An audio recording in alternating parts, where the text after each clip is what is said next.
The city hummed with the usual Monday morning chaos, cars honking and people rushing to their jobs. Amidst this ordinary scene, something extraordinary descended from the clear blue sky. A sleek, metallic spacecraft, its surfaces shimmering with a luster unknown to earthly metals. It landed softly in Central Park, among the early joggers and dog walkers, who stopped dead in their tracks at the sight. Michael Reed, a cultural liaison from the city's Department of Extraterrestrial Affairs, was hurriedly dispatched to the scene. His job had mostly been theoretical until now, preparing for a day many thought would never come. As Michael approached the landing site, his heart raced with both excitement and a touch of anxiety. He adjusted his glasses, took a deep breath, and watched as the hatch of the spacecraft opened with a silent hiss. A figure stepped out, nearly human but with an elegance and grace that seemed almost choreographed. She was tall, with skin that shimmered like pearls under the morning sun and eyes that reflected a wisdom seemingly as old as time itself. She spoke first, her voice musical yet commanding. "Greetings, I am Anara, princess of the Zalari people. I come in peace and with a desire to learn of your species and culture."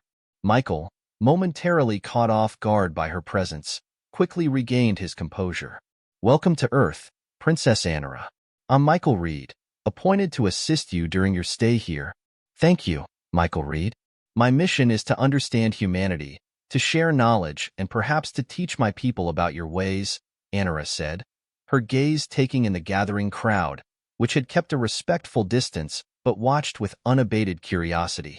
"Let's get you somewhere more private where we can talk," Michael suggested. He signaled to his team, a small group of professionals from various departments, science, security, and diplomatic relations, all chosen for this very moment.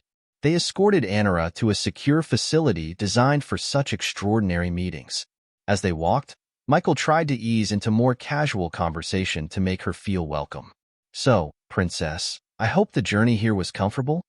Anara looked around, observing the architecture, the sprawling greenery of the park blending into the urban environment. It was sufficient. Traveling the stars offers much time for reflection. Your planet is quite vibrant, filled with colors and life, much different from the serene and uniform Zealer. As they reached the facility, a room was prepared with visuals of Earth's history, cultures, and languages, part of Michael's plan to introduce Anara to human life. "I'm intrigued by your role, Michael. What exactly does a cultural liaison do?" Anara asked. Her curiosity piqued as she glanced at the displays showing scenes from human history. "I help bridge worlds," Michael responded, guiding her through the exhibits. "My job is to help you understand us and to ensure we understand you. Think of me as your guide and teacher, but also a student eager to learn from you." "That sounds like a role of great responsibility and honor," Anara said, stopping before a display of Earth's various landscapes. "Tell me, what is your favorite part of this job?" Michael thought for a moment, then smiled. Moments like these, when what was once theoretical becomes very real. Meeting someone from another world, helping shape the future of how our species interact, that's not just a job. It's a privilege. Anara nodded thoughtfully. "I hope to say the same one day about my experiences here." Their dialogue laid the groundwork for trust and mutual respect, setting the tone for what would be an extensive, enlightening exchange. Michael was not just representing humanity. He was about to embark on a personal journey that would challenge and perhaps change his understanding of the universe. The secure facility was a blend of sleek technology and comforting earthly elements, designed to ease the meeting of worlds. Michael led Princess Anara into a conference room where Dr. Liam Hennessy, an expert in xenosociology, and Sarah Jennings, head of the Department of Extraterrestrial Affairs, waited to greet their guest. "Princess Anara, this is Dr. Liam Hennessy and Sarah Jennings," Michael introduced. "They are key members of our team here on Earth." Sarah stepped forward with a warm smile. "Your Highness, it's an honor to meet you. We hope your stay here will be enlightening and enjoyable." Anara nodded graciously. "Thank you, Sarah Jennings. I am eager to understand more about your species and your roles in this meeting." Liam chimed in with a friendly grin. "I study alien societies, well, in theory, until today. I'm here to learn from you as much as we hope to teach you about us." "Then let us begin," Anara suggested, her tone both regal and curious. I am particularly interested in human communication. You use so many different modes: verbal, nonverbal, written. How do you ensure understanding across such diversity? Michael exchanged a look with his colleagues before answering. It's a challenge, indeed. Our diversity is one of our greatest strengths, but it also presents unique challenges in communication. We use context, cultural knowledge, and empathy to bridge these gaps. Empathy, Anara repeated, rolling the word around like a new taste. Is this a skill you learn, or is it inherent in your people? It's a bit of both, Sarah explained. We teach our children to understand and share the feelings of others, but some people naturally excel at it. Anara seemed fascinated. In Zealer, we are taught to maintain emotional restraint. Displaying strong emotions is considered unseemly. That must be challenging, Liam noted, leaning forward. Emotions can be powerful tools in understanding one another. They build bonds. Yes, which is why I am here, to see if such expressions could benefit my people, Anara said thoughtfully. Let's try an exercise, Michael suggested. We could start with something simple. Could you share with us a customary greeting in Zealer? Anara stood, her posture perfect, and extended her hand, palm down. In Zealer, we touch hands like this. It symbolizes the meeting of minds. The team mimicked her gesture, each touching her hand in turn. Michael felt a thrill of contact, a real physical connection that symbolized so much more. Now, Michael, will you show me a typical human greeting? Anara asked. Of course, Michael replied. He extended his hand for a handshake, a gesture he explained was common in many parts of Earth for both formal and informal greetings.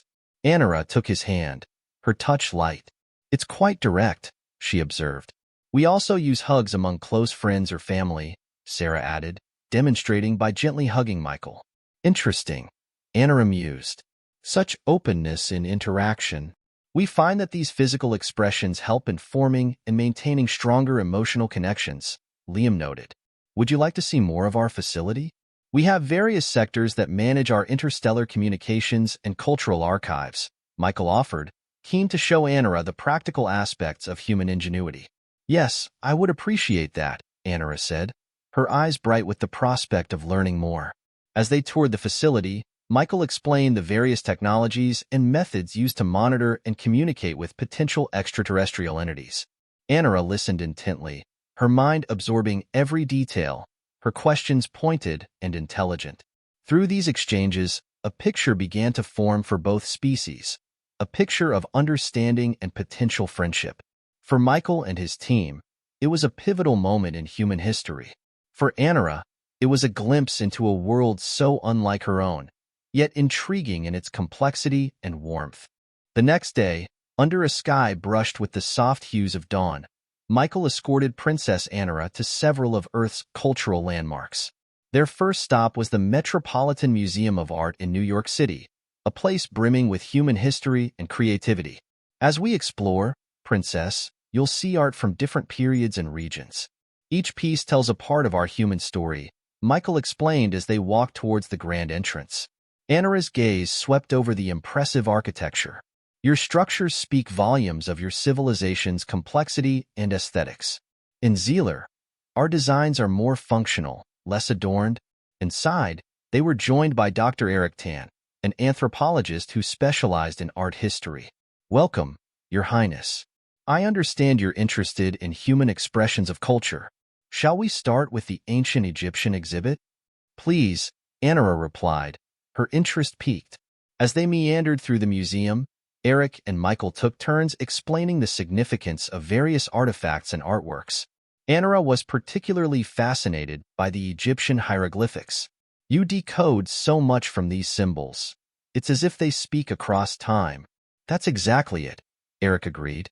Art is a language that transcends words. It communicates emotions and ideas that are fundamental to understanding any culture. Their next destination was a contemporary art gallery. Here, the art was starkly different, often abstract and provocative. Anara looked intrigued, yet puzzled by a particularly vibrant abstract painting. This piece seems chaotic, she remarked. Michael nodded. Contemporary art often challenges us to find personal meaning. It doesn't always provide clear messages as classical art does. I see. It requires one to engage deeply with the work to discern its essence, Anara concluded, her understanding growing. Yes, and it often provokes strong emotional responses, which is valued in our culture, Michael added. Their final stop of the day was at a live music performance in Central Park. The air was filled with melodies as a string quartet played. Anara listened, visibly moved by the harmonious sounds. "This is beautiful," she whispered. "Music. It's another profound layer of human expression.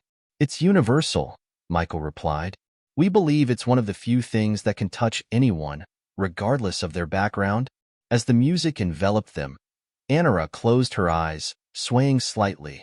Michael watched her, seeing not just an alien princess but a being capable of deep appreciation for his world's nuances. As the quartet concluded, the crowd around them burst into applause. Anara joined in, mimicking the clapping she observed. This applause, is it a form of communication too? In a way, yes, Michael smiled. It's how we show gratitude and appreciation. It's an immediate feedback to the performers. "Amazing," Anara said, clapping her hands again, experimenting with the sound. As the sun began to set, casting a golden glow over the park, Michael and Anara found a quiet bench. "Today was enlightening," Anara started, turning to Michael. "I feel I'm beginning to grasp the complexities of human emotions and expressions." "I'm glad to hear that," Michael responded. "Understanding each other's worlds. It's the first step towards building lasting connections." Anara nodded, her eyes reflecting the sunset. "And perhaps, in understanding your expressions of joy and sadness, peace and conflict, I can find ways to introduce similar expressions among my people. Maybe that's the bridge between our worlds," Michael mused, hopeful about the possibilities this cultural exchange had begun to unveil. The following morning, Michael led Princess Anara to a quaint cafe near the Hudson River, where the city's eclectic buzz could be felt pulsating through the air. They were joined by John Baxter, a sociologist known for his studies on human interpersonal relationships. Today's agenda was to explore the more subtle nuances of human interaction. "Good morning, Princess Anara," John greeted warmly as he approached the table. "I hear you've been immersing yourself quite effectively in our culture." "Good morning, John," Anara replied, her tone reflecting a growing comfort with these informal settings. "Yes, each day unveils new layers. Today, I am keen to understand the dynamics of human relationships more deeply." John smiled, adjusting his glasses. "Well, you've come to the right place. Cafes like this are perfect observatories. See how people come together, share meals, converse. Food and drink play a significant role in our social rituals." Anara observed the surroundings, noting the interactions with keen interest. "In Zealer, we gather similarly, but our interactions are more reserved." "Your openness is quite unique," Michael chimed in. "It's often through these casual meetups that many of our relationships deepen. Sharing a meal can be a bonding experience." John nodded, signaling the waiter to bring over a plate of pastries. "Let's practice, shall we?" Sharing food is a gesture of goodwill. As they sampled different treats, John elaborated on various human relationship norms, from friendships to professional networks. Anara listened intently, occasionally asking insightful questions that reflected her acute understanding. "The concept of friendship intrigues me," Anara mused. "It seems so integral to your well-being." "It is," John agreed. "Friends are the family we choose. They provide support, companionship, and often, honest advice. I would like to understand this deeper. Perhaps, Michael, you could show me how you would interact with a friend in distress," Anara suggested. Michael considered her request. "It's about empathy and support. Let's imagine a scenario. Say I'm having a tough day at work, overwhelmed, maybe a bit discouraged. How might you respond as a friend?" Anara thought for a moment, then responded, "I would perhaps offer words of encouragement, or simply listen to allow you to share your feelings." "Exactly," Michael replied with a nod. "Listening is as powerful as giving advice. It shows you care." Their conversation was interrupted by a street performer setting up nearby, his guitar case open as he began strumming a soothing melody. Anara's attention shifted immediately. Music seems to be a universal language among humans, she observed. It certainly is, John confirmed. It evokes emotions and memories, connects us across different backgrounds. Encouraged by their discussion, Michael suggested, "Why don't we take a walk along the river? We can talk more about these connections." As they strolled, the city's sounds faded into a rhythmic backdrop. Michael shared personal stories of friendship and hardship, illustrating how these bonds had shaped his life. Anara listened, absorbing every word, every emotion conveyed. This sharing, it's not just about imparting information. It's about showing you are not alone, Michael explained. It's about trust. Anara stopped, turning to face the river, its surface reflecting the gleaming city lights. Trust. I believe that is what I am beginning to feel here, with you, with all the humans I have met. That's wonderful to hear, John said, genuinely pleased. Trust is the foundation of any meaningful relationship. As the night drew in, the city lights twinkling like stars, Anara felt a profound shift within her. This world of vibrant emotions and open exchanges was slowly becoming less alien.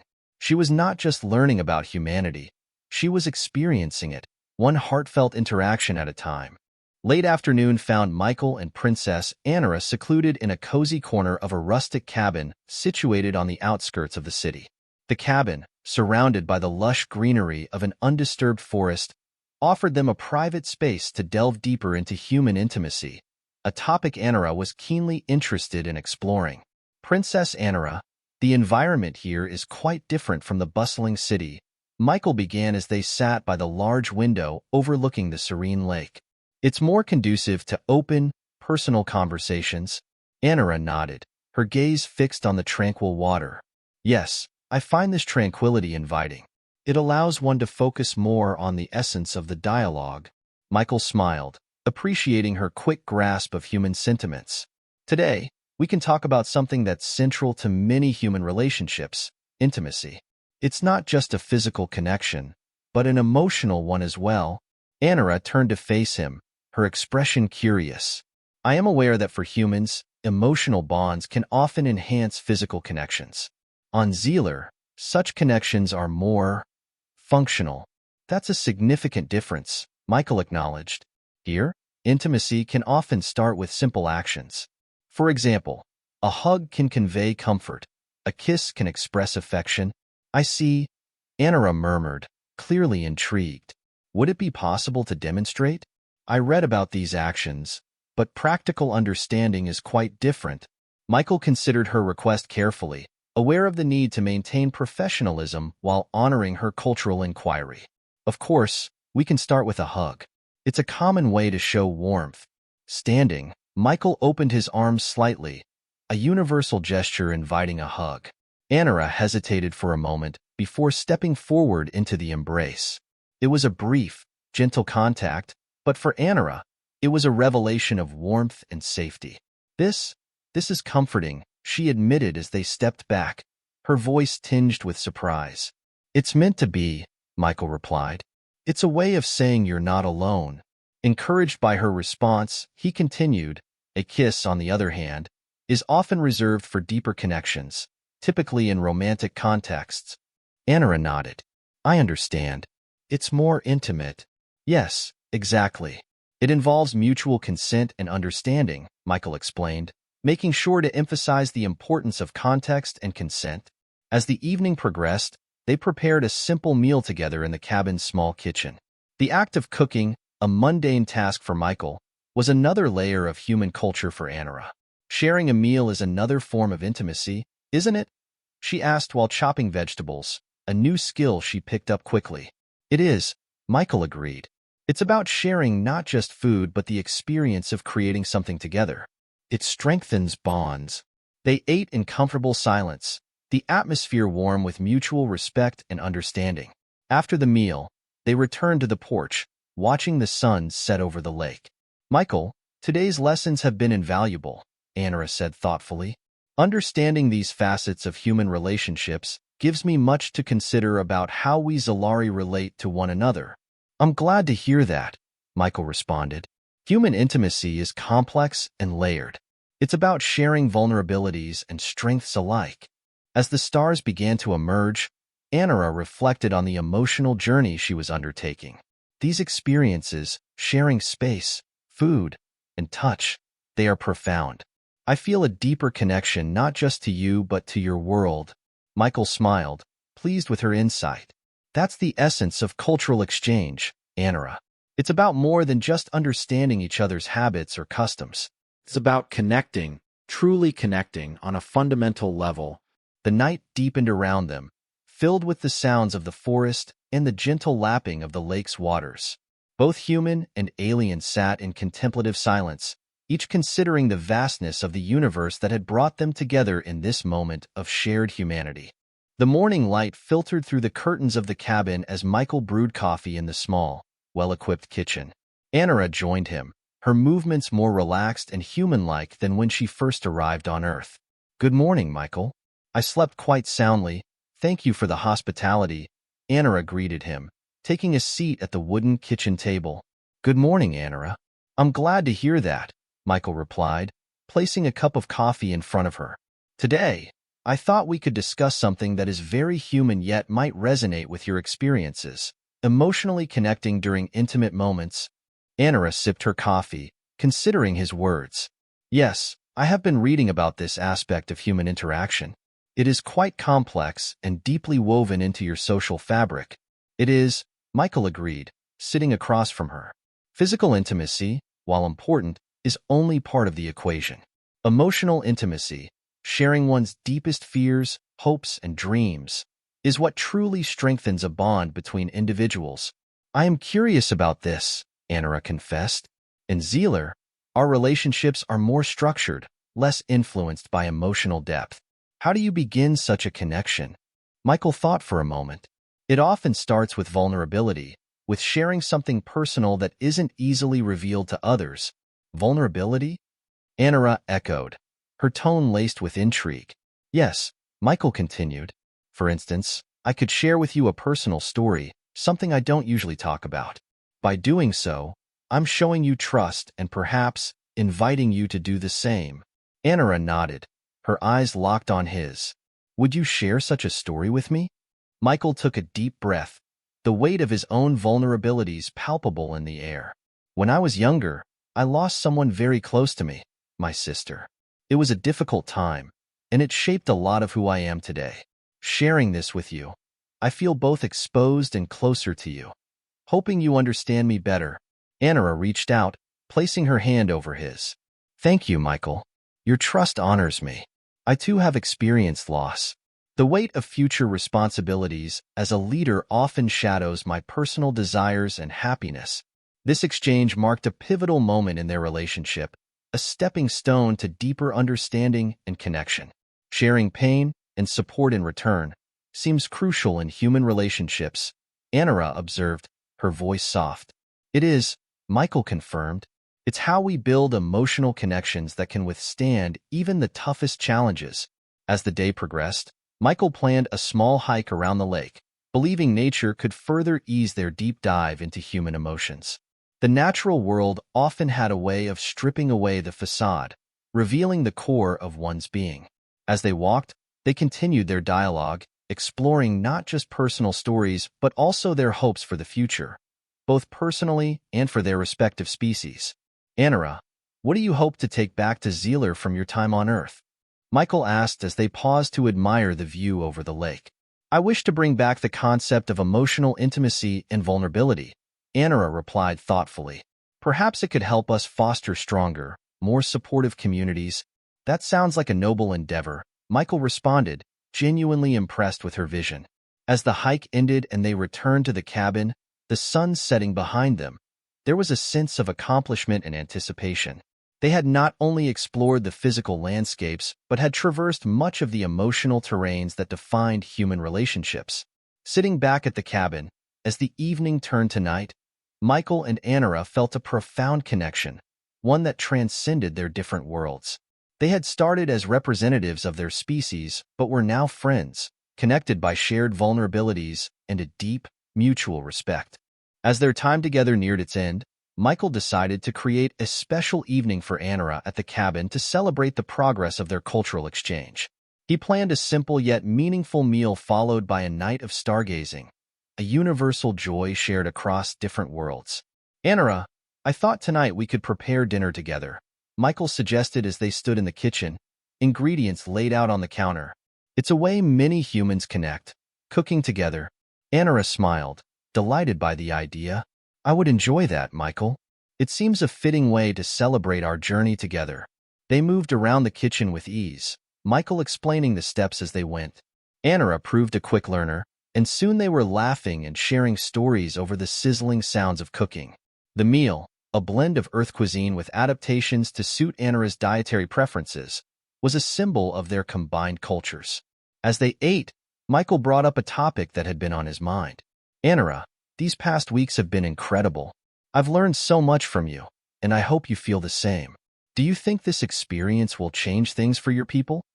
Anara considered his question as she tasted a dish Michael had described as quintessentially Earth-like. I believe it will, she replied earnestly. The insights into human emotions and intimacy are something I feel could benefit Zealer greatly. We lack the depth of personal connections that your people cherish. That's a significant observation, Michael noted. And I think the willingness to be vulnerable, to share more freely, could lead to stronger bonds among your people. Yes, I intend to advocate for these changes, Anara said, a determined look crossing her features. After dinner, they bundled up in warm clothing and stepped outside with a telescope Michael had set up earlier. The stars twinkled brightly, a vast tapestry above them.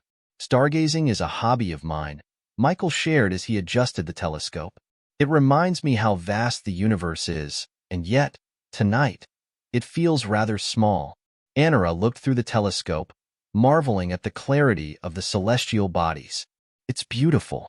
In Zealer, we often study the stars to navigate and learn, but this feels different, more personal. Michael smiled, pleased by her reaction. It is personal. It makes one feel a part of something larger. They took turns at the telescope, Michael pointing out constellations and explaining their myths and significance. Anara listened intently, occasionally pointing to a star or cluster and asking for details. As a child, I used to imagine traveling to those stars, Michael reminisced. I guess in a way, that dream came true. I'm here with someone from another star. Anara laughed softly, her eyes reflecting the starlight. And I never imagined I would find a friend from another world. As the night deepened, their conversation drifted from stars to dreams, from the future of their planets to personal aspirations. It was a sharing not just of knowledge, but of hopes and fears. Michael, I am grateful for your friendship, Anara said sincerely as they packed up the telescope. You have opened my eyes to the power of emotional connections, and I am grateful to you, Anara, for showing me that there are always new things to learn, new perspectives to consider, Michael replied, feeling a pang of sadness at the thought of her imminent departure. Their evening of shared human customs and stargazing had bonded them in ways neither had anticipated. As they walked back to the cabin, their steps synchronized. There was a sense of unity, a testament to the bridging of two very different worlds through the simple yet profound acts of sharing and understanding. The morning of Anara's departure arrived too swiftly for both Michael and Anara. As they packed up the last of her belongings from the cabin, the air was heavy with unspoken emotions. Anara, I can't believe how quickly the time has passed, Michael said, folding a Zalari garment that Anara had worn during one of their first meetings. It has indeed, Anara replied, her voice tinged with melancholy. I have learned so much about humanity, about warmth, and about the strength of connections. I will carry these lessons with me, Michael smiled, handing her another item to pack. And I've learned from you as well, about seeing the world through different eyes and the importance of questioning our own norms. They drove to the landing site where Anara's spacecraft awaited. The early morning sky was painted with streaks of pink and orange, a quiet backdrop to their final conversation. Will you continue your work with other humans? Michael asked as he parked the car near the spacecraft. Yes, I will report my findings and experiences to my people, Anara said as she stepped out of the car. I hope to influence some changes, to bring a new depth to how we connect with each other. Your world has inspired a new perspective in me, and you've inspired change here as well, Michael confessed as they walked towards the spacecraft. Your perspectives have sparked new ideas about interstellar diplomacy and cultural exchanges. We'll be better prepared for future contacts. At the base of the spacecraft, they faced each other, the gravity of farewell settling between them. Anara, Michael started, struggling to find the right words. I hope we meet again. This isn't just a goodbye, it's a see you later. Anara reached out, taking his hands in hers, the human gesture now familiar and comforting. Michael, I too hope for that. You have been an incredible friend and guide. This isn't the end of our journey together, just a pause. They shared a final hug, a human gesture that Anara had come to appreciate deeply. It was a silent exchange of support and mutual respect. As she stepped back, Anara turned towards the entrance of her spacecraft, then paused and looked back at Michael. Remember, the universe is vast, but connections like ours make it smaller, more intimate. I'll remember that, Michael promised, watching as she disappeared into the craft. The engines of the spacecraft hummed to life, and as it lifted off the ground, Michael felt a profound sense of pride and hope. He had helped bridge a gap between two very different worlds, and he knew this was only the beginning. Watching the spacecraft ascend into the sky, becoming a speck and then vanishing, Michael felt a surge of emotion. He had said goodbye to a friend, but he carried with him a wealth of new understanding and possibilities. As the first rays of the sun crested the horizon, Michael turned and walked back to his car, his mind already planning the next steps for his department and for future interstellar relations. Anara's visit might have ended, but the impact of her stay would resonate far into the future, in ways neither of them could have fully anticipated.